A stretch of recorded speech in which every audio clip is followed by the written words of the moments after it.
This is the formula to sprint race in Belgium.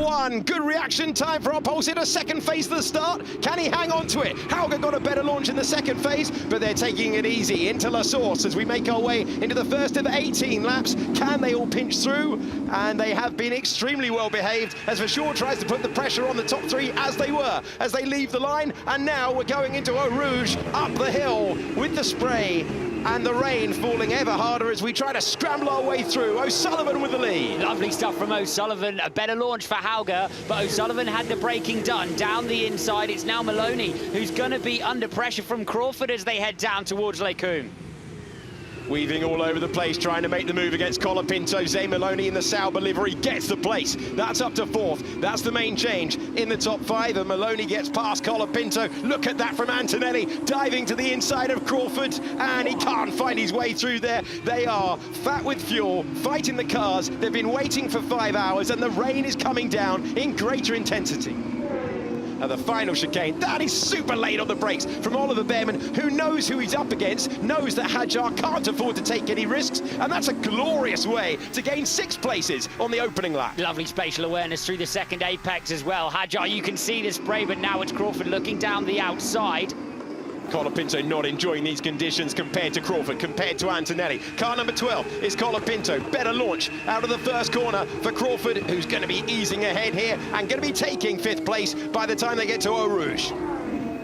Turning through the mid-corner of La Source, it's Antonelli, side by side then with Colapinto. Big moment of brinkmanship. Antonelli gets there, Antonelli gets by, but they'll both be compromised, and Bearman's on the attack. Antonelli was brave to force his way past Colapinto. He managed to get there, actually into Eau Rouge, not Radion. By the time they got to Radion, it was a great move. Looking to pull off a great move is Zane Maloney. He's run out of road. Richard Verschoor close there with the driver from Barbados, who rejoins, still in 4th place. Antonelli getting by and staking his claim to move up to 6th. Yeah, lovely stuff from Antonelli. Extremely brave. Cuts to the inside. Then he's got more traction because he's offline. Colapinto finds himself with a little less traction out on the rubber line. Brilliant feel for the amount of grip they have and the amount of space they have up against the wall there. Antonelli so brave and critically measured to keep it on the road through the exit of Radion. Full safety car is deployed. This is the reason why Pepe Marti steps out of the car. It's a retirement for him. The red flag interrupts the race then. They believe it's too wet to go racing safely here at Spa. And that is it. Unfortunately, that is the end of the sprint race in Belgium here in Spa. We were able to give you some racing laps. We were able to give you an amazing overtake at Eau Rouge with Andrea Kimi Antonelli, but sadly there'll be no more. That is the end of proceedings. The race will not be resumed.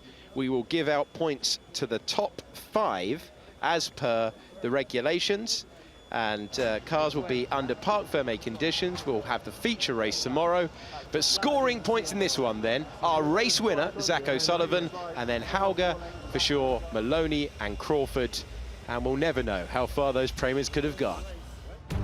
We didn't go the full distance, but we did get a winner and we did get a race. We go back and our winner is Zach O'Sullivan, and then Dennis Hauger in second. Richard Verschoor is heading to the podium for the 2nd race in a row. 2-time Formula 2 race winner now, and the trophy to prove it. On top and enjoying a spray of the bubbly is Zach O'Sullivan. The FIA saying the decision not to resume the race was taken due to a lack of visibility, but at least we got something on track to see